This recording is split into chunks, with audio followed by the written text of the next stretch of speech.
31 ડિસેમ્બરને લઈને Dahod police action મોડમાં જોવા મળી હતી.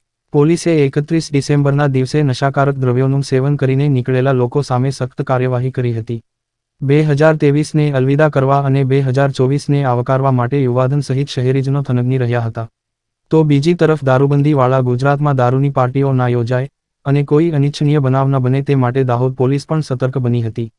31 ડિસેમ્બરને લઈને શહેર સહિત જિલ્લામાં કાયદો અને વ્યવસ્થાની સ્થિતિ જળવાઈ રહે અને કોઈ પણ અસામાજિક પ્રવૃત્તિ ના થાય તે માટે પોલીસે દાહોદ શહેર અને શહેરના મુખ્ય માર્ગો પર તેમજ શહેરમાં પ્રવેશ કરતા મુખ્ય માર્ગો અને ચોકડીઓ પર તેમજ જિલ્લાની આંતરરાજ્ય બોર્ડરો ઉપર પોલીસનો ચુસ્ત બંદોબસ્ત ગોઠવી તમામ ગતિવિધિઓ પર બાજ નજર રાખી હતી તેમજ આવતા જતા વાહનોનું સઘન ચેકિંગ હાથ ધર્યું હતું. તેમજ આલ્કોહોલ જેવા નશીલા પદાર્થોનું સેવન કરી વાહન હંકારતા લોકોને પકડવા માટે બ્રેથ એનેલાઇઝરનો ઉપયોગ કરી નશીલા પદાર્થોનું સેવન કરેલા લોકોને ઝડપી પાડી તેમની સામે કાર્યવાહી હાથ ધરી હતી.